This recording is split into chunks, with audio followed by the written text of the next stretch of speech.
کہ داعی کی تمام دعوتوں میں سب سے اہم ترین دعوت وہ دعوت توحید ہے۔ تو بیت اللہ کا معنی یہ نہیں ہے کہ اللہ رب العالمین واقعتاً اس گھر میں رہتا ہے، بلکہ بیت اللہ کا معنی کہ اس کا یہ شرف ہے، اس کی یہ منزلت ہے، اس کی عظمت ہے کہ اس کی نسبت اللہ رب العالمین کی طرف ہے۔ اہل البیت یعنی نبی کے گھر والے۔ اب یہاں نبی کے گھر والے کس کو کہا جا رہا ہے؟ نبی کی بیوی کو۔ تو معلوم ہوا کہ اہل بیت میں سب سے پہلے نبی کی بیوی آتی ہے۔ اور قوم لوط کے اندر جو برائی تھی وہ ہم جنس پرستی کی برائی تھی جو ان کے اندر موجود تھی، بدکاری کی برائی تھی۔ میں سمجھتا ہوں کہ دنیا کی تاریخ میں پہلی مرتبہ یہ ہو رہا ہوگا انسانوں کی تاریخ میں کہ نہ صرف اس برائی کو رواج دیا جا رہا ہے بلکہ اس برائی کو پروموٹ کیا جا رہا ہے، اور اس برائی کو اچھائی سمجھا جا رہا ہے، اور اس برائی کو قانونی حیثیت دی جا رہی ہے۔ اور نبی صلی اللہ علیہ وسلم نے بھی ایسی بستیوں میں جانے سے منع فرمایا ہے کہ جہاں اللہ رب العالمین کا عذاب آیا ہو، بستی موجود ہو، بستی والے موجود نہ ہو۔ وَلَقَدْ يَسَّرْنَا الْقُرْآنَ لِلذِّكْرِ فَهَلْ مِن مُدَّكِرٍ۔ انہوں نے کہا اے ہود علیہ السلام ما جئتنا ببینۃ، آپ ہمارے پاس کوئی واضح دلیل نہیں لائے، وما نحن بتارکی آلہتنا، اور نہیں ہیں ہم چھوڑنے والے اپنے معبودوں کو، عن قولک، آپ کے کہنے پر، وما نحن لک بمؤمنین، اور ہم آپ پر ایمان نہیں لائیں گے، ان نقول، ہم تو فقط یہی بات کہتے ہیں، الا اعتراک، کہ چھو لیا ہے آپ کو، بعض آلہتنا، ہمارے بعض معبودوں نے، بسوء، تکلیف کے ساتھ۔ یہ آیت جو گزشتہ ہم نے پڑھی 53 اور 54 کا جو پہلا جملہ ہے، یہ قوم عاد کا جواب ہے ہود علیہ السلام کے لیے۔ ہود علیہ السلام ایک طویل عرصے تک اپنے قوم کو نصیحت کرتے رہے۔ وہ کتنا عرصہ تھا یا کتنا زمانہ تھا اس کے بارے میں قرآن میں یا حدیث میں تذکرہ موجود نہیں ہے، لیکن بہرحال کوئی بھی رسول جب کسی قوم میں جاتا ہے اتنا عرصہ ضرور گزارتا ہے کہ اس قوم پر حجت پوری ہو جائے۔ جیسا کہ نبی صلی اللہ علیہ وسلم جب مکہ میں گئے تو 13 سال تک آپ تبلیغ کرتے رہے مکہ والوں کو۔ 13 سال میں ایک چھوٹی سی قوم تھی، قوم قریش، 8-10 ہزار لوگ تھے ان کے، یا اس سے بھی کم تھے۔ تو 13 سالوں میں نبی صلی اللہ علیہ وسلم نے ان کو بھرپور تبلیغ فرمائی، حجت پوری ہو گئی۔ تو ہود علیہ السلام نے بھی اپنی قوم کو ایک لمبے عرصے تک ان کو نصیحت کی، اور یہ قوم جو ہے بڑی مضبوط قوم تھی، قوم عاد، جن کے بارے میں اللہ رب العالمین نے ایک موقع پر فرمایا کہ ہم نے ان جیسی قوم کبھی پیدا نہیں کی۔ بڑے لمبے چوڑے ان کے قد تھے، بڑے مضبوط لوگ تھے، لیکن یہ بھی شرک کی برائی میں مبتلا تھے، غیر اللہ کی پوجا کرنا، ان کو پکارنا اور ان سے مدد مانگنا۔ اور ہود علیہ السلام توحید کی دعوت لے کر آئے، توحید کی دعوت پہنچاتے رہے۔ اب یہ جواب دیا قوم عاد نے کہ ایک تو یہ کہ آپ ہمارے پاس کوئی دلیل نہیں لے کر آئے، دلیل سے مراد معجزہ بھی ہو سکتا ہے، ہود علیہ السلام کو کوئی معجزہ دیا گیا تھا یا نہیں اس کے بارے میں قرآن مجید میں ذکر نہیں ہے۔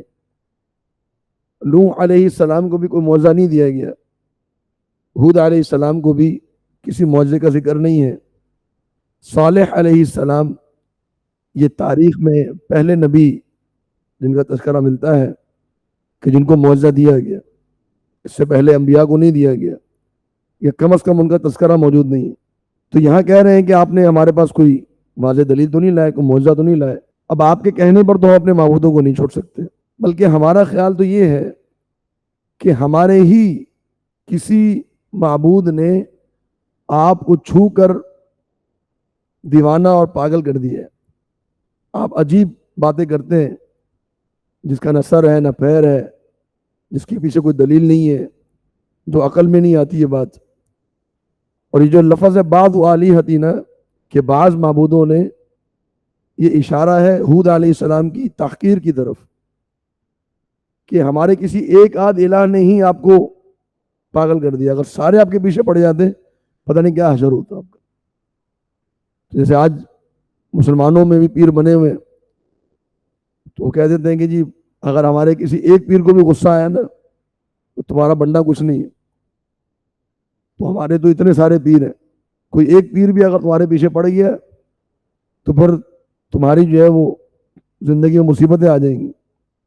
تو یہی بات وہ ہود علیہ السلام سے کہہ رہے تھے. تو اس کا جواب دیا ہود علیہ السلام نے, قال انی اشہد اللہ, بے شک میں اللہ کو گواہ بناتا ہوں, واشہدوا, اور تم بھی گواہ ہو جاؤ, انی بریء, بے شک میں بری ہوں, مما تشرکون, جو کچھ بھی تم اللہ کے ساتھ شرک کر رہے ہو ان تمام معبودوں سے میں بری ہوں.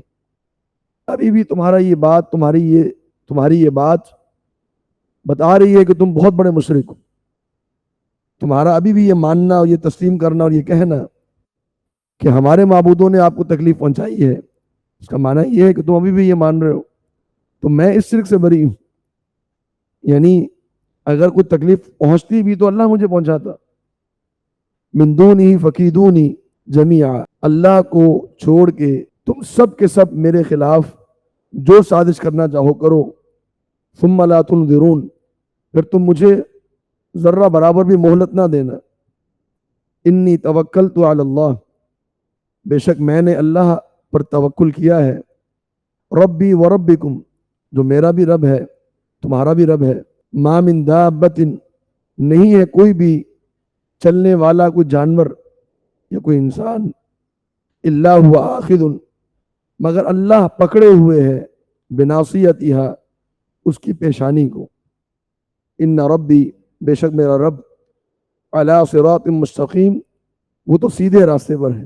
اب یہ ہود علیہ السلام اپنے جواب میں بھی توحید کا عقیدہ سمجھا رہے ہیں کہ اللہ کو چھوڑ کے تم نے جو میرے ساتھ کرنا ہے کر لو. یعنی کہنے کا مقصد یہ ہے کہ تم میرا کچھ بگاڑ نہیں سکتے. یہ جو تم کہہ رہے ہو کہ ہمارے معبودوں نے تمہارے ساتھ یہ حال کر دیا ہے, تو تم بعض معبودوں کی بات کرو, تم سب کے سب آ جاؤ, اللہ کے علاوہ جتنوں کو بھی تم پکارتے ہو پوچھتے ہو سب کو لے آؤ. میں اللہ پر توکل کرتا ہوں جو میرا بھی رب ہے تمہارا بھی رب ہے.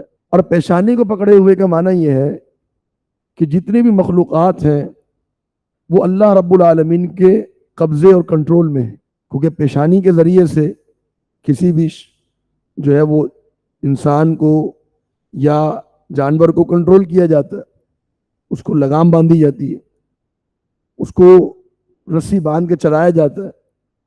تو گویا کہ اللہ رب العالمین نے انسانوں کو یہاں سے پکڑا ہوا ہے اور جیسے چاہتا ہے ان کو چلاتا ہے, جیسے کٹ پتلیاں ہوتی ہیں. تو یہ معنی ہے کہ سارے کے سارے انسان جو ہیں وہ اللہ رب العالمین کے کنٹرول میں ہیں, اور میرا رب سیدھے راستے پر ہے. یعنی جو سیدھا راستہ ہے وہ اللہ کی طرف جاتا ہے, اور سیدھا راستہ کیا ہے, وہ توحید کا راستہ ہے. فَإِن تَوَلَّوْا, اگر تم پھر گئے, فَقَدْ أَبْلَغْتُكُمْ, تو تحقیق بے شک میں تمہیں پہنچا چکا ہوں, ما ارسلت به الیکم, جو مجھے دے کر تمہاری جانب بھیجا گیا ہے. وَيَسْتَخْلِفُ رَبِّي, اور لے آئے گا میرا رب تمہارے بعد, قوماً, ایسی قوم کو, غیرکم, جو تمہارے علاوہ ہو. تمہارا جانشین اللہ کسی اور قوم کو بنا دے گا جو تمہارے علاوہ ہوگی. وَلَا تَضُرُّونَهُ شَيْئًا, اور تم اللہ کو کچھ بھی نقصان نہیں پہنچا سکو گے. ان ربی, بے شک میرا رب, علی کل شیء حفیظ, ہر چیز پر نگران ہے اور اس کی حفاظت کرنے والا ہے. تو یہ بتا دیا ہود علیہ السلام نے کہ اگر یہی روش تمہاری برقرار رہی, تم نے شرک کو نہ چھوڑا, تم نے میرا انکار کرتے رہے, تو تمہیں اس دنیا سے ختم کر دیا جائے گا اور تمہارے علاوہ ایک اور قوم کو لایا جائے گا, اور تم اللہ رب العالمین کے اس تدبیر میں اللہ کو کچھ بھی نقصان نہیں پہنچا سکو گے. تمہاری مجال نہیں ہے کہ تم اللہ رب العالمین کی اس تدبیر میں ذرا سی بھی تبدیلی کر سکو. اگر اللہ نے فیصلہ کر لیا کہ تمہارے ایک ایک فرد کو اس صفحہ ہستی سے ختم کر دینا ہے, تمہارے نوجوان ہوں یا بوڑھے ہوں, تمہاری عورتیں ہوں, تمہارے سردار ہوں, سب کو اللہ رب العالمین اس دنیا سے ختم کر کے کسی اور کو لانا چاہے, تو تم اللہ رب العالمین کی اس تدبیر میں کچھ بھی رکاوٹ نہیں ڈال سکتے. اور لیکن پھر بھی ظاہری بات ہے کہ یہ قوم اپنی اس روش پر برقرار رہی. تو اللہ رب العالمین نے فرمایا کہ وَلَمَّا جَاءَ أَمْرُنَا, جب ہمارا حکم آیا, نَجَّيْنَا هُودًا, اور تو ہم نے نجات دی ہود علیہ السلام کو, وَالَّذِينَ آمَنُوا مَعَهُ, اور وہ لوگ جو ہود کے ساتھ ایمان لائے تھے, بِرَحْمَةٍ مِّنَّا, اپنی جانب سے خصوصی رحمت کے ذریعے سے, وَنَجَّيْنَاهُمْ, اور ہم نے بچا لیا ان کو, من عذاب غلیظ, ایک بڑے سخت عذاب سے. تو اللہ رب العالمین نے عذاب بھیجا قوم عاد پر, سب کے سب کو ملیا میٹ کر دیا گیا, صرف اہل ایمان باقی رہے. اور یہ اللہ رب العالمین کی خصوصی رحمت ہے، کیونکہ ہود علیہ السلام کو وہ علاقہ چھوڑنے کا نہیں کہا گیا. ہود علیہ السلام بھی اسی علاقے میں موجود تھے اور اہل ایمان بھی اسی علاقے میں موجود تھے، اور اسی علاقے میں اللہ رب العالمین کا عذاب آیا، جو عذاب کافروں کو نقصان پہنچا رہا ہے، لیکن کوئی ایک مومن بھی اس عذاب کا شکار نہیں ہوا. تو یقیناً یہ اللہ تعالیٰ کی طرف سے رحمت ہے. تو فرمایا کہ وَتِلْكَ عَادٌ، یہ رہے عاد، جَحَدُوا بِآيَاتِ رَبِّهِمْ، انہوں نے اپنے رب کی آیات کا انکار کیا، وَعَصَوْا رُسُلَهُ، اور اللہ کے رسولوں کا انکار کیا، نافرمانی کی، وَاتَّبَعُوا أَمْرَ كُلِّ جَبَّارٍ عَنِيدٍ، اور انہوں نے پیروی کی، اتباع کی ہر جبار کی اور ہر عنید کی. جبار کا معنی متکبر اور عنید کا معنی جو سرکش ہو.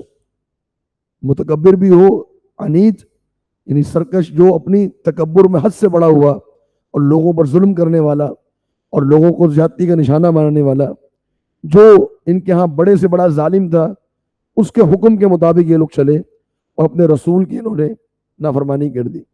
تو کیا ہوا؟ فرمایا وَأُتْبِعُوا فِي هَذِهِ الدُّنْيَا لَعْنَةً، ان کے پیچھے لگا دیا گیا، ان کو لگا دیا گیا اس دنیا میں لعنت کے پیچھے. وَيَوْمَ الْقِيَامَةِ، اور قیامت کے دن بھی. الا، خبردار، ان عادًا کفروا ربهم، بے شک قوم عاد نے اپنے رب کا کفر کیا. الا، خبردار، بعدًا، دوری ہے، لعاد، عاد کے لیے، قوم ہود، جو کہ ہود علیہ السلام کی قوم تھی. تو پوری قوم عاد کو اللہ رب العالمین نے صفحہ ہستی سے مٹا دیا. اور کیسے ان کو ختم کیا گیا؟ قرآن مجید ہی میں کئی مقامات پر اللہ تعالیٰ نے ذکر فرمایا ہے. اس مقام پر تو عذاب کا ذکر نہیں ہے، لیکن اور کئی مقامات پر عذاب کا ذکر ہوا کہ اللہ رب العالمین نے ایک ہوا بھیجی ان کے اوپر، تیز ہوا، آندھی، جو ان کے اوپر 7 دن اور 8 راتیں ان پر مسلط رہی. اور اس ہوا نے ان کو اٹھا اٹھا کے پٹخا، ان کے بھیجے باہر نکل آئے.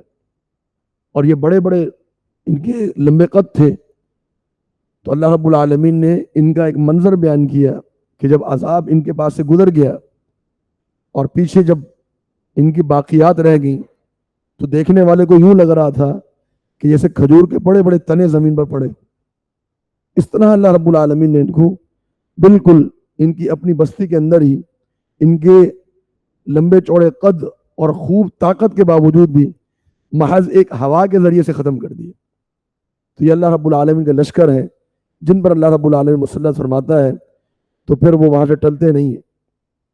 تو یہ بھی ایک تنبیہ ہے قوم قریش کے لیے اور ہر قوم کے لیے جو آنے والی ہے اور اللہ رب العالمین کا کفر کرتی ہے. اس کے بعد پھر اللہ تعالیٰ نے ذکر فرمایا قوم سمود کا. قوم سمود یہ قوم عاد کی جانشین ہے، قوم عاد کے بعد ہے. اور پھر ایک طویل عرصے کے بعد ان میں بھی بت پرستی آ گئی.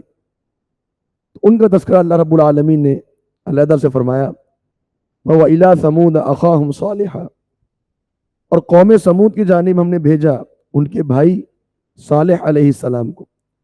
بھائی سے مراد یعنی ان کے قبیلے کے فرد تھے، تو رشتہ داریاں تھیں آپس میں، اس لیے ان کے بھائی ہوئے. قال، انہوں نے کہا یا قومی اعبدوا اللہ، اے میری قوم تم اللہ کی عبادت کرو. ما لکم من الہ غیر، تمہارے لیے اللہ کے علاوہ کوئی معبود برحق نہیں. وہ انشأکم من الارض، اسی نے تمہیں پیدا کیا ہے زمین سے. واستعمرکم فیہا، اور تمہیں آباد کیا اس زمین کے اندر. فاستغفروہ، تو تم اللہ سے بخشش طلب کرو. ثم توبوا الیہ، پھر اللہ کی طرف لوٹ جاؤ. ان ربی قریب مجیب، بے شک میرا رب بہت تم سے قریب ہے اور بہت تمہاری دعاؤں کو قبول کرنے والا ہے. تو یہ قوم سمود کو صالح علیہ السلام کا پیغام تھا. اور آپ دیکھیے کہ اللہ رب العالمین بار بار ایک ہی قوم کا ذکر فرماتا ہے اور بار بار اپنے نبی کی اس بات کا ذکر کرتا ہے جو توحید سے تعلق رکھتی ہے. حالانکہ نبی نے اور بہت سی باتوں میں اصلاح کی ہوگی، ظلم سے بھی منع کیا ہوگا، بدکاری سے بھی منع کیا ہوگا، حرام خوری سے بھی منع کیا ہوگا، لیکن اللہ رب العالمین نے اپنے انبیاء کی باتوں میں سے ان باتوں کا انتخاب فرمایا جو عقیدہ توحید کے بارے میں. یہ انتخاب اتفاقاً نہیں ہے، اس انتخاب کی ایک حکمت ہے، ایک مقصد ہے، اور وہ ہمیں یہ بتانا ہے کہ داعی کی تمام دعوتوں میں سب سے اہم ترین دعوت وہ دعوت توحید ہے. اگر اس کی دعوت میں توحید شامل نہیں ہے اس نے کوئی دعوت نہیں دی. وہ لوگوں کو نماز پڑھنے کا کہے، وہ لوگوں کو بدکاری سے بچنے کا کہے، وہ لوگوں کو اچھے اخلاق کی تربیت دے، وہ لوگوں کو حرام مال سے بچنے کی ترغیب دے، لیکن اگر اس کی گفتگو میں، اس کی دعوت میں توحید کا مضمون شامل نہیں ہے، اگر اس کی دعوت میں شرک سے ممانعت نہیں ہے، اس نے دعوت کا حق ادا نہیں کیا.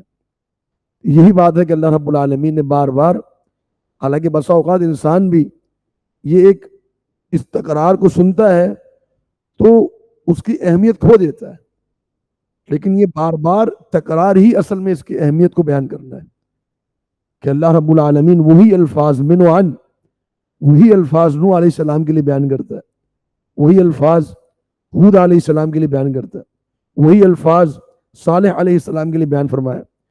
تو یہ ہمیں اس طرف توجہ دلانا ہے. تو قوم سمود نے کیا جواب دیا؟ قالوا یا صالح، انہوں نے کہا اے صالح علیہ السلام، قد کنت فینا مرجوا، تحقیق آپ تھے ہمارے درمیان بڑے ہی امید کے لائق، ہمیں آپ سے بڑی امیدیں تھیں. قبل ھذا، اس دعوت سے پہلے، اتنہانا، کیا آپ ہمیں منع کرتے ہیں، ان نعبد ما یعبد آباؤنا، کہ ہم ان کی عبادت نہ کریں کہ جن کی عبادت ہمارے آبا و اجداد کرتے آ رہے ہیں. وَإِنَّنَا لَفِي شَكٍ، بے شک ہم تو شک میں ہیں، مما تدعونا الیہ مریب، اس دعوت سے جس کی طرف آپ ہمیں بلا رہے ہیں، ایسے شک میں ہے جو مریب ہے، ایسے شک میں ہے جو مریب ہے. شکن مریبن، یہ مریب صفت ہے شک کی. تو ایک ہوتا ہے صرف شک ہونا، شک ہوتا ہے کہ ایک انسان دو چیزوں کے بارے میں فیصلہ نہ کر پا رہا ہو کہ حق کیا ہے اور باطل کیا ہے، صحیح کیا ہے اور غلط کیا ہے. اور ایک ہے شک کے مریب. شک کے مریب یہ ہے کہ شک ہونے کے ساتھ ساتھ اراب یریب ارابۃ، یہ استعمال ہوتا ہے عربی میں ایسی چیز کے لیے جو انسان کو اتنی کھٹکے اس کے دل کے اندر تکلیف پیدا کر دے. یعنی ہم ایسے شک میں ہیں کہ جس نے ہمارے دلوں کو تکلیف میں ڈالا ہوگا، ہمیں سمجھ نہیں آ رہی ہے کہ آپ کیا باتیں کر رہے ہیں. ایک ہوتا ہے شک انسان کا کہ جو اس سے وہ تکلیف میں نہ آئے، شک میں ہے رہے، شک میں کوئی مسئلہ نہیں. ایک ایسے شک میں ہے کہ وہ مسلسل اس شک کی وجہ سے اذیت میں مبتلا ہے. تو قوم نے کہا کہ ہم ایسے شک میں آ گئے ہیں کہ مسلسل اذیت میں ہیں. کیوں اذیت میں ہے؟ کہ آبا و اجداد کی جو بیڑیاں ہمارے پاؤں میں پڑی ہوئی ہیں اس کی وجہ سے معبودوں کو چھوڑ نہیں سکتے. آپ کی جو دعوت ہے وہ ہمارے دلوں کو ہلا کے رکھ دیتی ہے، ہمیں سمجھ نہیں آ رہی کریں کیا. تو ہم ایسے شک میں ہیں جس نے ہمیں بڑی اذیت میں ڈالا ہوا ہے. اور یہ بات بڑی عجیب ذکر ہوئی کہ آپ سے ہمیں بڑی امیدیں تھیں. کیوں امیدیں تھیں؟ کہ صالح علیہ السلام جب نوجوان تھے تو ان کے اندر ایک قائدانہ صلاحیتیں قوم نے دیکھی کہ بڑی عقل اور بڑی فراست اور بڑی حکمت اور ایک نوجوانی ان کے اندر، اور پھر ان سے قوم نے امیدیں لگا دی کہ یہ ہماری قوم کو ترقی پہ لے کے جائیں گے، یہ دنیاوی طور پہ ہماری ترقی میں کردار ادا کریں گے، لیڈ کریں گے ہماری قوم کو. یہ اچانک سے یہ مولوی بن گئے. جیسے ہمارے ہاں بھی ہوتا ہے نا کہ جی یہ بچہ تو بڑا اچھا تھا، اس کو کیوں مدرسے میں ڈال دیا. تو یہی معاملہ قوم سمود کا صالح علیہ السلام کے بارے میں تھا. بھئی ہمیں تو بڑی امیدیں تھی کہ آپ قوم کو ترقی پہ لے کے جاؤ گے، کاروبار میں ترقی ہوگی، قائدانہ صلاحیتیں آپ کی ہیں، دوسری قوموں سے اوپر لے کے جاؤ گے، مزید ہماری قوم جو ہے وہ ترقی کرے گی. یہ اچانک سے تم نے دین کی باتیں شروع کر دی تو ہماری خلاف ہو گئے. اب آپ کی جو دعوت ہے یہ ہمیں قبول نہیں ہے. صالح علیہ السلام نے جواب دیا، قال یا قومی، اے میری قوم ارأیتم ان کنت علی بینۃ من ربی، تمہارا کیا خیال ہے اگر میں اپنے رب کی جانب سے واضح دلیل پر موجود ہوں، وآتانی منہ رحمہ، اور اللہ رب العالمین نے مجھے اپنی جانب سے خصوصی رحمت ادا کی ہو۔ یہ وہی بات جو نوح علیہ السلام نے بھی اپنی قوم سے کہی تھی کہ بھائی میں واضح دلیل پر ہوں اور اللہ رب العالمین نے مجھے رحمت دی ہے، میں اس رحمت کو محسوس کر سکتا ہوں، وہ دلیل اتنی قوی ہے کہ میرے دل کے اندر پیوست ہے، اور اس دلیل کی وجہ سے میں تمہاری باتیں سنتا ہوں تو مجھے لگتا ہے کہ تم کتنی سطحی باتیں کر رہے ہو، تمہاری باتیں کتنی جو ہے بے وزن ہے اور بے دلیل ہے، میں کتنی قوی دلیل کے اوپر قائم ہوں، اور اللہ رب العالمین نے مجھے رحمت دی ہوئی ہے۔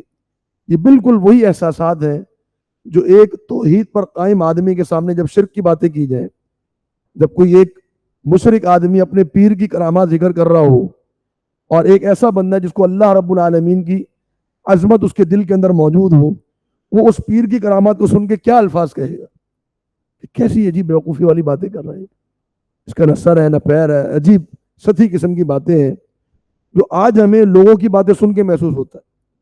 تو یہ ایک جو رسول ہوگا وہ کتنی توحید کے کس درجے پر ہوگا، اس کا ایمان کتنا قوی ہوگا، اور قوم جب ان کو بتاتی ہوگی اپنے معبودوں کی کہانیاں تو رسول کا کیا جواب ہوگا کہ بھائی میں جس دلیل پر ہوں اور اللہ نے مجھے جو رحمت دی ہوئی ہے تم کیا سمجھ رہے ہو، فَمَن يَنصُرُنِي مِنَ اللَّهِ إِنْ عَصَيْتُ، تو کون مجھے بچائے گا اللہ سے اگر میں نے اللہ کی نافرمانی کی۔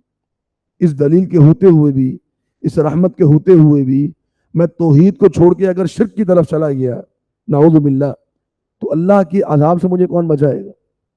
یہ احساسات آج ایک موحد محسوس کر سکتا ہے کہ جو مشرک ہیں، جو شرک پر قائم ہیں، وہ کس قدر جو ہے وہ گمراہی میں اور اللہ رب العالمین کے عذاب کی طرف جانے والے لوگ ہیں۔ فما تزیدوننی غیر تخسیر، تم نہیں بڑھاؤ گے مجھے سوائے نقصان میں، تم مجھے نقصان میں بڑھاؤ گے۔ جو باتیں تم کر رہے ہو، جس طرح تم مجھے بہلانا پچھلانا چاہتے ہو کہ آؤ ہمارے لیڈر بن جاؤ، یہ چھوڑو یہ مولویوں والی باتیں اور توحید کی باتیں، دنیا کی باتیں کرو، قوم کو ترقی پہ لے کے جاؤ، تمہاری یہ باتیں میرے لیے فائدے مند نہیں ہے، نقصان دہ، میں تمہاری ان باتوں میں پڑ گیا تو مجھے نقصان ہوگا۔ وَيَا قَوْمِ، اور اے میری قوم، هَذِهِ نَاقَةُ اللَّهِ، یہ ہے اللہ کی اونٹنی، لَكُمْ آیہ، یہ تمہارے لیے ایک نشانی ہے، فَذَرُوهَا، تم چھوڑ دو اس اونٹنی کو، تَأْكُلْ فِي أَرْضِ اللَّهِ، یہ کھاتی رہے اللہ کی زمین میں، وَلَا تَمَسُّوهَا بِسُوءٍ، اور اس کو برے ارادے سے نہ چھوڑ، فَيَأْخُذَكُمْ عَذَابٌ قَرِيبٌ، تو ایک بہت قریب والا عذاب تمہیں آ لے گا۔ تو یہ اللہ کی اونٹنی ہے۔ اللہ کی اونٹنی سے مراد نعوذ باللہ یہ مراد نہیں ہے کہ اللہ رب العالمین کی سواری ہے، بلکہ اللہ رب العالمین کی اونٹنی سے مراد یہ ایک شرف ہے اس کے لیے، جسے ہم کہتے ہیں بیت اللہ، اللہ کا گھر۔ تو بیت اللہ کا معنی یہ نہیں ہے کہ اللہ رب العالمین واقعتاً اس گھر میں رہتا ہے، بلکہ بیت اللہ کا معنی کہ اس کا یہ شرف ہے، اس کی یہ منزلت ہے، اس کی یہ عظمت ہے کہ اس کی نسبت اللہ رب العالمین کی طرف ہے۔ تو ناقۃ اللہ کا معنی کہ یہ اس کا شرف ہے کہ اللہ رب العالمین کی طرف اس کی نسبت ہے۔ ویسے تو ساری اونٹنی اللہ کی اونٹنی ہے، لیکن یہ اونٹنی خاص ہے، اس کو اللہ رب العالمین نے تمہارے لیے ایک معجزہ بنایا۔ یہ معجزہ کیسے بنا، اس کے بارے میں بعض تفاسیر میں یہ باتیں موجود ہیں کہ کوئی جو ہے وہ پہاڑ پھٹا، قوم سمود نے یہ مطالبہ کیا کہ آپ معجزہ لے کر آئیں، اور معجزہ یہ ہو کہ ہماری آنکھوں کے سامنے پہاڑ پھٹے اور اس میں سے ایک اونٹنی نکلے، اور وہ اونٹنی حاملہ ہو، اور وہ اس پہاڑ سے نکلتے ہی بچے کو جنے، تو ہم آپ پر ایمان لے آئیں گے۔ یہ قوم سمود کا مطالبہ تھا۔ تو صالح علیہ السلام نے اللہ رب العالمین سے دعا کی، قوم سمود کی آنکھوں کے سامنے وہ پہاڑ پھٹا اور اس میں سے اونٹنی باہر نکلی، اس نے بچے کو جنا۔ یہ بعض تفاسیر کے اندر یہ روایات موجود ہیں، لیکن ان روایات کی کوئی تصدیق نہ قرآن مجید میں ہے نہ حدیث میں ہے۔ یہ روایات فقط اسرائیلی روایات ہیں جن کا ہمیں کوئی اعتبار نہیں ہے۔ اگر اس قسم کی کوئی بات ہوتی تو اللہ رب العالمین یقیناً یہاں معجزے کے بیان میں اس کو ضرور بیان فرما دیتا۔ تو یہ جو بات کہی جاتی ہے قوم سمود کی اونٹنی کے بارے میں، اس کے متعلق قرآن اور حدیث میں کوئی صراحت موجود نہیں، اور نہ ہی کسی صحابی نے، حتیٰ کہ مفسر قرآن حبر الامہ جو ہے عبداللہ بن عباس رضی اللہ عنہما، انہوں نے بھی اس بات کو بیان نہیں کیا۔ تو یہ جو بعض تفاسیر کے اندر بڑی مشہور باتیں ہیں، یہ باتیں بنی اسرائیلی روایات ہیں جن کی ہم تصدیق اور تکذیب نہیں کر سکتے۔ تو یہ اللہ رب العالمین کی طرف سے نشانی کیا تھی اس کے بارے میں جو صحیح بات ہے وہ یہ ہے کہ یہ اونٹنی اس قدر طاقتور تھی کہ جو قوم سمود کا کنواں تھا، جو آج بھی دیکھا جا سکتا ہے، جو ان کا بہت بڑا پیالہ تھا، اسے پوری قوم پانی بھرتی تھی اور پوری قوم کے جانور وہاں سے پانی پیتے تھے، تو پوری قوم خود اور ان کے جانور جتنا پانی ایک دن میں پیتے تھے اتنا پانی یہ اونٹنی ایک دن میں پی جاتی تھی۔ تو یہ اللہ کی طرف سے نشانی تھی، اور یہ ایک قوم سمود کے لیے آزمائش بھی تھی۔ تو یہ ایک نشانی وہ ہو سکتی ہے قوم سمود کے لیے، کیونکہ اس کا تذکرہ احادیث کے اندر موجود ہے، اور قرآن مجید کے اندر بھی یہ بات موجود ہے کہ تمہارے لیے لا شرب ولکم شرب یوم معلوم، ایک دن تم پانی پلاؤ گے اور ایک دن یہ اونٹنی پانی پیے گی اکیلے۔ اور قوم سمود نے اسی آزمائش میں ناکامی کی وجہ سے اس اونٹنی کو قتل کر دیا، کیونکہ ان کے لیے بڑی پریشانی تھی کہ ایک دن پورا دن یہ اونٹنی پانی پیتی تھی اور اگلے دن پورا دن قوم اور قوم کے بچے اور قوم کے جانور پانی پیتے تھے۔ تو یہ ایک آزمائش بھی تھی قوم سمود کے لیے۔ ایمان لے آتے تو اس آزمائش سے باہر نکل آتے، لیکن وہ ایمان نہیں لے کر آئے، اور اسی آزمائش کے اندر انہوں نے ناکام ہوئے اور اس اونٹنی کو انہوں نے ذبح کر دیا، جیسا کہ اگلی آیت میں اللہ تعالیٰ نے ذکر کیا۔ فَعَقَرُوهَا، تو انہوں نے اس کی ٹانگوں کو کاٹ دیا۔ عقر کہتے ہیں ٹانگوں کو کاٹ دینا، مانا ہے کہ پہلے انہوں نے ٹانگوں کو کاٹا تاکہ اونٹنی بھاگ نہ سکے، اور پھر اس کو ذبح کر دیا۔ جب اس کو ذبح کر دیا، فَقَالَ تَمَتَّعُوا فِي دَارِكُمْ ثَلَاثَةَ أَيَّامٍ، تو صالح علیہ السلام نے فرمایا تم فائدہ حاصل کر لو اپنے گھروں میں 3 دنوں تک۔ اب 3 دن کے اندر 3 دن کے بعد تم پر عذاب آنے والا ہے۔ ذَلِكَ وَعْدٌ، یہ وہ وعدہ ہے، غیر مکذوب، جس کی تکذیب نہیں کی جا سکتی، یعنی جو سچا وعدہ ہے، غیر مکذوب، جو جھوٹا نہیں ہے بلکہ سچا وعدہ ہے کہ 3 دن کے بعد تم پر عذاب آئے گا۔ اس کے باوجود بھی اس قوم کو 3 دن کی حالانکہ مہلت ملی تھی، پھر بھی اس قوم نے اللہ رب العالمین سے توبہ نہیں کی اور صالح علیہ السلام کی باتوں کو مذاق میں اڑا دیا۔ بلکہ ایک اور مقام پر اللہ رب العالمین نے اس قوم کی یہ جسارت بھی ذکر کی کہ انہوں نے صالح علیہ السلام کو بھی شہید کرنے کی کوشش کی، تو اللہ رب العالمین نے صالح علیہ السلام کو اور ان کے گھر والوں کو ان کی حفاظت فرمائی اور ان کو یہ نقصان نہیں پہنچا سکے۔ فَلَمَّا جَاءَ أَمْرُنَا، جب ہمارا حکم آیا، نجینا صالحا، تو ہم نے بچا لیا صالح علیہ السلام کو، والذین آمنوا معه برحمت منا، اور ان لوگوں کو جو صالح کے ساتھ ایمان لائے تھے اپنی جانب سے خصوصی رحمت کے ذریعے سے، ومن خزي يومئذ، اور اس دن کی رسوائی سے ہم نے ان کو بچا لیا۔ ان ربک، بے شک آپ کا رب، هو القوی، وہی بہت قوت والا ہے، العزیز، بڑے غلبے والا ہے۔ تو سب سے پہلے صالح علیہ السلام اور اہل ایمان کو اللہ رب العالمین نے بچایا جبکہ وہ اسی بستی میں موجود تھے۔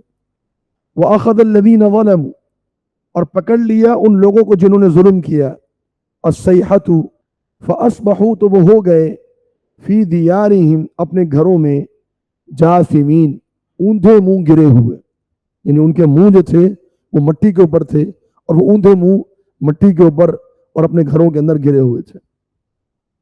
تو قوم صالح پر یعنی قوم سمود پر اللہ رب العالمین نے 2 عذاب بھیجے تھے، ایک عذاب صیحہ کا، چیخ کا، اور ایک موقع پر ذکر کیا الرجفہ، یعنی ان پر زلزلے کا عذاب آیا تھا۔ تو دونوں عذاب آئے تھے، پہلے ہو سکتا ہے کہ چیخ کا عذاب آیا ہو اور پھر زلزلے کا عذاب آیا ہو، تو باہر اللہ رب العالمین نے دونوں عذاب اس قوم پر بھیجے۔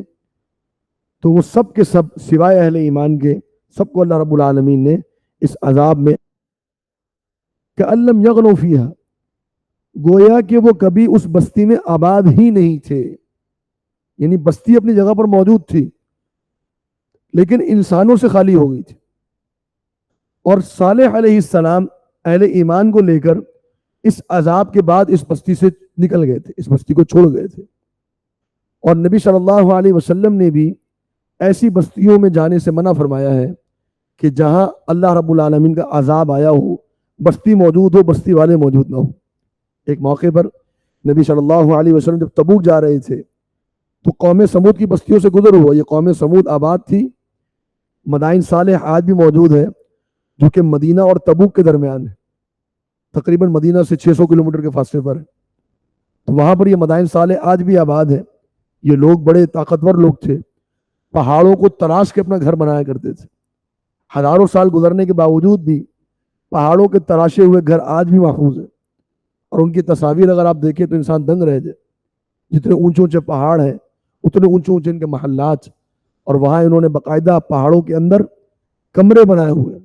کوئی کمرہ سونے کا, کوئی کمرہ بطور مہمانوں کے لیے ڈرائنگ روم کے اعتبار سے, تو باقاعدہ ڈیزائن کر کے انہوں نے پہاڑوں کے اندر کمرے بنائے ہوئے. اور پہاڑوں کے اندر کمروں کے اندر پانی پہنچانے کا انتظام, ہوا پہنچانے کا انتظام, یہ سب اس قوم نے کیا. باقاعدہ ان کا ایک بہت بڑا کنواں انہوں نے بنایا پیالے کی طرح کا, جس سے پانی پہنچایا کرتے تھے اپنے گھروں کے اندر. پورا سسٹم موجود تھا ان کا. لیکن اللہ رب العالمین نے ایک لمحے میں, ایک ہی رات میں یا ایک ہی دن میں عذاب بھیج کر ان کو ہلاک کر دیا. تو نبی صلی اللہ علیہ وسلم جب اس مدائن صالح سے گزرے تو رات قیام فرمایا. صحابہ نے جو ہے وہاں پر اپنے خیمے گاڑ دیے, اور آٹا گوندنے کے لیے پانی اسی کنویں سے لیا. آٹا گوند لیا گیا, اور جو دیگیں تھی وہ چولہے کے اوپر چڑھا دی گئی. بہت بڑا لشکر تھا, 8-10 ہزار کا. تو ان کے لیے کھانا تیار ہو رہا تھا. نبی صلی اللہ علیہ وسلم کو وحی آئی. آپ اچانک اٹھے اور فرمایا کہ سب آٹا پھینک دو, سارا سالن پھینک دو, اور فوراً یہاں سے کوچ کرو. اور نبی صلی اللہ علیہ وسلم فوراً وہاں سے نکلے, آگے گئے. پھر آپ نے فرمایا کہ دیکھو, اگر ان بستیوں میں کبھی جاؤ, اول تو نہ جاؤ, کبھی جاؤ تو روتے ہوئے جانا. تمہارے اوپر رونے کی کیفیت طاری ہو اس وجہ سے کہ اللہ رب العالمین نے ان بستیوں پر عذاب نازل فرمایا تھا. میں الا ان ثمود کفروا ربهم, خبردار بے شک سمود نے اپنے رب کا کفر کیا. الا بعدا لثمود, خبردار دوری ہے سمود کے لیے. دوری سے مراد یعنی اللہ کی رحمت سے دور کر دیے گئے, ہدایت سے دور کر دیے گئے, جنت سے دور کر دیے گئے. تو یہ قوم سمود کا واقعہ یہاں مکمل ہوا. وَلَقَدْ جَاءَتْ رُسُلُنَا إِبْرَاهِيمَ بِالْبُشْرَى, کہ آئے ہمارے رسول ابراہیم علیہ السلام کے پاس خوشخبری لے کر.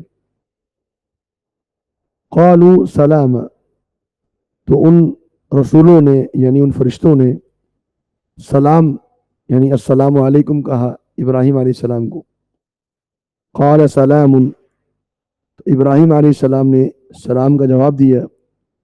فما لبث, بس زیادہ وقت نہیں گزرا, ان جاء, کہ ابراہیم علیہ السلام لے آئے, بعجل, بچڑا, حنیر, بھنا ہوا, ایک بچڑا بھنا ہوا ابراہیم علیہ السلام لے آئے ان مہمانوں کے لیے. تو خوشخبری لے کر آئے ابراہیم علیہ السلام کے پاس. خوشخبری کیا ہے وہ آگے آیات میں ذکر ہو رہی ہے. فلما رأى أيديهم, پر جب دیکھا ابراہیم علیہ السلام نے ان کے ہاتھوں کو, لا تصل الیہ, کہ وہ نہیں پہنچ رہے اس بچڑے کی طرف یعنی کھانے کی طرف, نکرہم, تو ان سے اجنبیت محسوس کی. وأوجس منہم خیفہ, اور ان سے خوف محسوس کیا. قالوا, انہوں نے کہا, لا تخف, آپ خوف نہ کریے, آپ خوف نہ کریں. انا ارسلنا, بے شک ہمیں بھیجا گیا ہے, الی قوم لوط, قوم لوط کی جانب. تو یہ اس آیت میں اللہ رب العالمین نے فرشتوں کا ایک جماعت جو ابراہیم علیہ السلام کے پاس گئی تھی خوشخبری لے کر, تو وہ چونکہ انسانی صورت میں تھے, اور اس سے یہ ثابت ہوا کہ فرشتے انسانی صورت میں آ سکتے ہیں, تو ابراہیم علیہ السلام ان کو انسان سمجھ کے حق مہمان نوازی یا حق میزبانی ایسا نبھایا کہ ان سے کھانے کا پوچھا نہیں بلکہ کھانا بنا کر لے آئے. اور پورا بچڑا انہوں نے ذبح کیا, اس کا گوشت تیار کیا, اور بھون کر اس گوشت کو اپنے مہمانوں تک پہنچایا۔ اس سے معلوم ہوتا ہے کہ ابراہیم علیہ السلام بڑے ہی اچھے اخلاق والے تھے، بڑے عمدہ اخلاق والے تھے، اور ان کے اندر یہ خصوصیت تھی لوگوں سے ملنا، اچھا تعلق رکھنا، ان کی آؤ بھگت کرنا، ان کی میزبانی کرنا۔ تو ان کے اندر کھردرا پن نہیں تھا ان کے اندر، بلکہ ان کے اندر یہ ایک تواضع بھی تھی، اور ان کے اندر یہ جذبہ بھی تھا خدمت کرنے کا۔ لیکن جب دیکھا کہ مہمان کھا نہیں رہے تو پھر ان کو خوف محسوس ہوا۔ خوف کیوں محسوس ہوا؟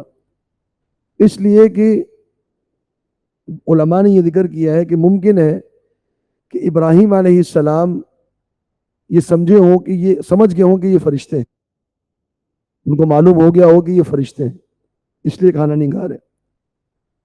اور اگر یہ فرشتے ہیں اور مجھے ان کی آمد کا مقصد معلوم نہیں ہے، تو ایسے فرشتے عموماً عذاب کے فرشتے ہوتے ہیں، تو کہیں ایسا نہ ہو کہ اللہ رب العالمین کا عذاب نازل ہونے والا ہو، اس وجہ سے ان کو خوف محسوس ہوا۔ بعض علماء نے یہ بات ذکر کی کہ اس علاقے میں یہ رواج تھا، یا یہ ایک بات سمجھی جاتی تھی کہ اگر مہمان گھر پہ آئے اور کھانا نہ کھائے، اس کا مطلب یہ ہے کہ اس مہمان کی نیت اچھی نہیں ہے، اس مہمان کا ارادہ اچھا نہیں ہے، تو ممکن ہے اس وجہ سے خوف محسوس کیا ہو۔ تو اس سے یہ معلوم ہوتا ہے کہ خلیل اللہ ابراہیم علیہ السلام عالم الغیب نہیں تھے، ان کے پاس غیب کا علم نہیں تھا۔ اپنے سامنے بیٹھے ہوئے آدمی کے بارے میں ان کو نہیں پتا کہ یہ انسان ہے یا فرشتہ ہے، یہ کھائے گا یا نہیں کھائے گا، اس کے آنے کا مقصد کیا ہے، ان کو اس کے بارے میں کچھ بھی علم نہیں۔ تو جب انہوں نے کہا کہ ہم تو قوم لوط کی جانب بھیجے گئے ہیں، یعنی ہم فرشتے ہیں لیکن ہم آپ کی طرف نہیں بھیجے گئے، ہم قوم لوط کی طرف بھیجے گئے۔ امرأتہ قائمۃ، اور ان کی بیوی، ان کی زوجہ وہ کھڑی ہوئی تھی، فضحکت، وہ ہنس پڑی، ہنسی اس وجہ سے کہ وہ خوف کی فضا ختم ہوئی، ان کو لگا کہ جو مہمان آئے ہیں اچھے مقصد سے آئے ہیں، اللہ کے فرشتے ہیں۔ فبشرناها باسحاق، تو ہم نے ان کو خوشخبری دی اسحاق علیہ السلام کی۔ ومن وراء اسحاق یعقوب، اور اسحاق علیہ السلام کے بعد یعقوب کی ہم نے ان کو خوشخبری دی۔ تو یہ خوشخبریاں در خوشخبریاں ہیں، جو پہلے آیت میں ذکر ہوا نا کہ ہمارے فرشتے خوشخبری لے کر آئے تھے، تو یہ کئی خوشخبریاں ایک ساتھ ملی۔ ایک خوشخبری یہ ملی کہ قوم لوط جو کہ بدترین قوم تھی، ان پر عذاب آنے والا ہے اور اہل ایمان کی جان چھٹنے والی ہے، ایک خوشخبری یہ تھی۔ پھر ایک خوشخبری یہ ملی کہ اسحاق علیہ السلام کی ولادت ہوگی۔ پھر صرف اس خوشخبری پر اکتفا نہیں کیا گیا، بلکہ یہ بھی خبر دی گئی کہ اسحاق علیہ السلام جوان ہوں گے، اپنی جوانی کی عمر کو پہنچیں گے اور شادی کریں گے، اور ان کے ہاں پھر ایک بیٹا پیدا ہوگا یعقوب، وہ بھی نبی ہوگا۔ تو اسحاق علیہ السلام کی صحت مندی کی جوانی کی خبر، ان کی نبوت کی خبر، اور ان کے بعد ان کی اولاد آنے والی ہے اس کی خبر، اور وہ بھی نبی ہوگی، یہ خبر کتنی خوشخبریاں ایک ہی موقع پر اس خانوادے کے لیے جمع ہو گئی۔ اور اس سے یہ بھی ثابت ہوتا ہے کہ اسحاق علیہ السلام ذبیح اللہ نہیں تھے، جو یہودیوں نے مشہور کیا ہوا ہے کہ ذبیح اللہ اصل میں اسحاق تھے۔ اگر اسحاق علیہ السلام ذبیح اللہ ہوتے تو پھر یہاں یعقوب علیہ السلام کی خبر دینے کا کوئی مقصد نہیں بنتا۔ اگر انہوں نے جوانی میں یا بچپن میں ذبح ہو جانا ہے تو یعقوب علیہ السلام کی ولادت کیسے ہوگی؟ تو معلوم ہوا کہ جو ذبیح اللہ تھے وہ اسماعیل علیہ السلام تھے۔ قالت یا ویلتا، تو وہ کہنے لگی ہائے افسوس، یہ ویسے معنی افسوس کا ہے لیکن یہاں پر تعجب کے لیے استعمال ہو رہا ہے کہ بڑی حیرانی ہے مجھے۔ اَأَلِدُ وَأَنَا عَجُوزٌ، کیا میرے ہاں ولادت ہوگی جبکہ میں بڑھیا ہوں؟ وَهَذَا بَعْلِي شَيْخًا، اور یہ میرا جو شوہر ہے یہ بھی بوڑھا ہے۔ إِنَّ هَذَا لَشَيْءٌ عَجِيبٌ، بے شک یہ تو بڑی عجیب بات ہے، تو بڑی عجیب بات آپ نے بتائی۔ اب وہ ایک عورت اور ایک زندگی کی خواہش کا خلاصہ یہ تھا کہ اولاد ہو، زندگی گزر گئی اس خواہش کی تمنا کرتے ہوئے، اولاد نہیں ہوئی۔ اب اچانک اولاد کی بھی خوشخبری مل گئی ہے، تو اب یہ تعجب کے مارے یہ بات نکل گئی کیسے ہو گئی؟ یہ کوئی شک کا اظہار نہیں ہے، یعنی سارہ علیہ السلام کا یہ شک کا اظہار نہیں ہے کہ مجھے شک ہے کہ پتہ نہیں کیسے بچہ ہوگا، نہیں، یہ تعجب کے مارے یہ بات نکل گئی کہ یہ کیسے ہو سکتا ہے۔ اسی لیے آگے فرشتوں نے جواب دیا قالوا اتعجبین من امر اللہ، کیا آپ تعجب کر رہی ہیں اللہ کے حکم پر؟ رحمت اللہ وبرکاتہ علیکم، اللہ کی رحمت ہو، اللہ کی برکتیں ہوں آپ لوگوں پر، اہل البیت، اے نبی کے گھر والوں، انہو، بے شک اللہ رب العالمین، حمید، بڑا قابل تعریف ہے، مجید، بڑی بزرگی والا ہے۔ تو یہ فرشتوں کا جواب تھا کہ اللہ کے حکم پر کیا تعجب کرنا، یعنی ان کو یقین دلا رہے۔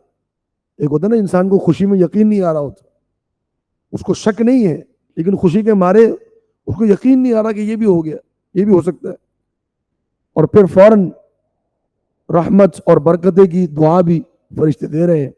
اور واقعتاً یہ پورا خانوادہ، یہ خاندان نبوت جو تھا، کتنی رحمتیں اللہ نے ان کو دی ہوئی تھی۔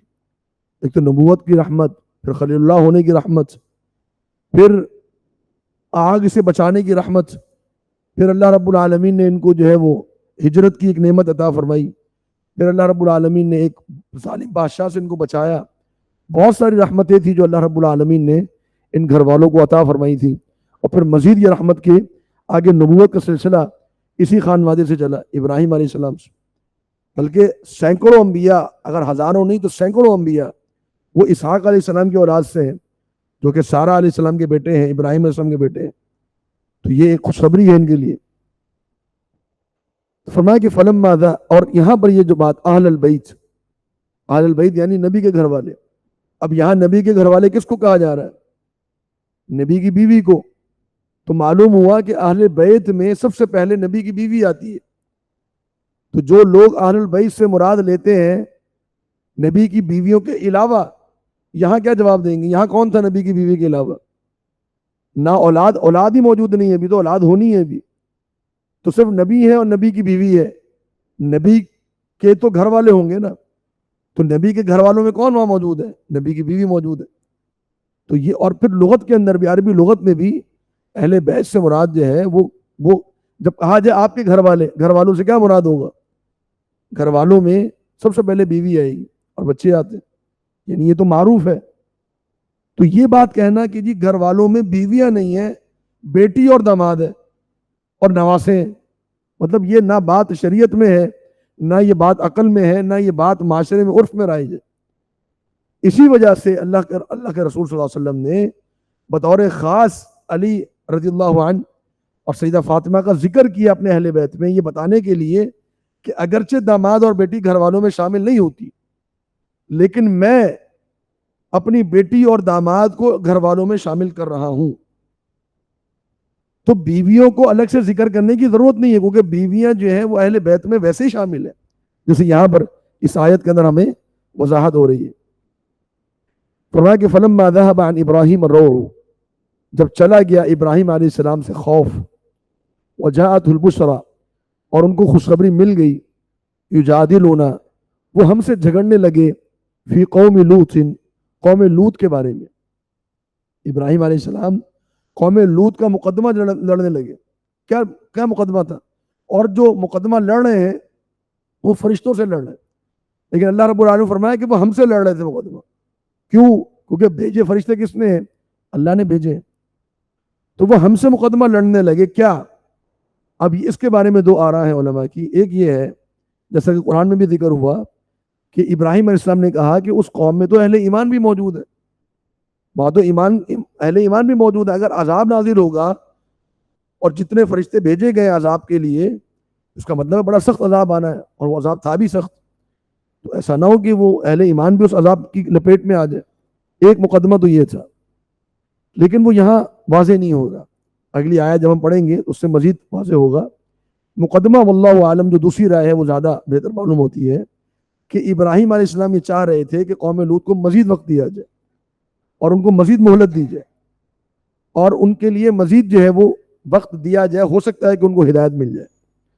اسی لیے اللہ رب العالمین نے فرمایا ان ابراہیم، بے شک ابراہیم، لحلیم، بڑے بردبار تھے، بڑی برداشت رکھنے والے تھے، اواہ، بڑی آہوازاری کرنے والے تھے، منیب، بڑی اللہ رب العالمین کی طرف رجوع کرنے والے تھے، بڑے رونے والے، اللہ کی طرف رجوع کرنے والے، بڑی برداشت رکھنے والے تھے۔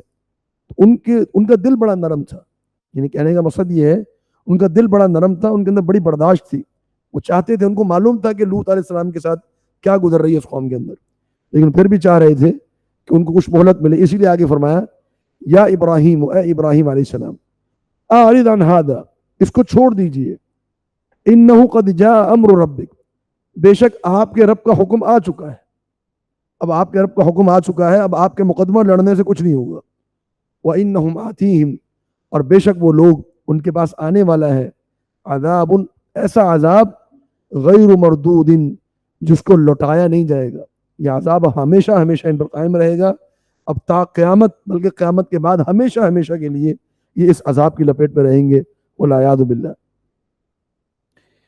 فرمایا کہ وَلَمَّا جَاءَتْ رُسُلُنَا، اب یہاں ابراہیم السلام کا واقعہ ختم ہو گیا، آگے لوط علیہ السلام کا واقعہ شروع ہوا۔ فرمایا کہ جب آئے ہمارے رسول، یعنی یہی فرشتے، لوط علیہ السلام کے پاس، سیء بہم، سیء کا معنی غم پہنچنا، تو غم پہنچا لوط علیہ السلام کو بہم، ان کی وجہ سے، یعنی لوط علیہ السلام ان فرشتوں کو دیکھ کے غمزدہ ہو گئے، وضاق بہم ذرعا، اور ان کا دل تنگ پڑ گیا، یہ ذرع کہتے ہیں جو انسان کے تو ہاتھ کو یا اس کے بازو کو ذرع کہتے ہیں، جانور کی جو اگلی دو ٹانگیں ہوتی ہیں اس کو ذرا کہتے ہیں، تو اگر جانور کی ٹانگوں کو باندھ دیا جائے تو جانور جس طریقے سے مشکل سے چلتا ہے تو اس کو کہتے ہیں کہ یہ بوجھل ہو کے چلنا، انسان بوجھل ہو کے کب چلتا ہے؟ جب اس کے دل پر بوجھ پڑا ہو، اسی لیے اس کا با محاورہ ترجمہ یہ ہوگا کہ ان کا دل بوجھل ہو گیا، دل بڑا غمزدہ ہو گئے، ان کا دل بوجھل ہو گیا ان مہمانوں کو دیکھ کر، وقال، انہوں نے کہا، ھذا یوم عصیب، یہ دن بہت تنگ پڑنے والا ہے، بڑا سخت دن ہے۔ یہ بات کیوں کہی؟ اس کی وضاحت ایک اور مقام پر اللہ رب العالمین نے فرمائی کہ یہ جو فرشتے تھے یہ نوجوانوں کی صورت میں تھے، نوجوان لڑکوں کی صورت میں، اور قوم لوط کے اندر جو برائی تھی وہ ہم جنس پرستی کی برائی تھی جو ان کے اندر موجود تھی، بدکاری کی برائی تھی، تو لوط علیہ السلام چونکہ اس قوم کے اندر اجنبی تھے، اسی لیے کیونکہ لوط علیہ السلام نے ہجرت کی تھی ابراہیم علیہ السلام کے ساتھ، ابراہیم علیہ السلام آباد تھے بابل شہر میں، عراق میں، اور لوط علیہ السلام بابل شہر میں عراق میں ابراہیم علیہ السلام کے ساتھ تھے، انہوں نے بھی ابراہیم علیہ السلام کے ساتھ ہجرت کی، اور لوط علیہ السلام کو پھر بھیجا گیا باقاعدہ صدوم کے علاقے میں، جہاں آج ڈیڈ سی موجود ہے اردن کے قریب، اس علاقے میں ان کو بھیجا گیا قوم صدوم کے پاس، تو یہ وہاں اس قوم کے لیے اجنبی تھے، وہاں گئے اور وہاں جا کے تبلیغ شروع کی، اس قوم کے اندر یہ برائی موجود تھی،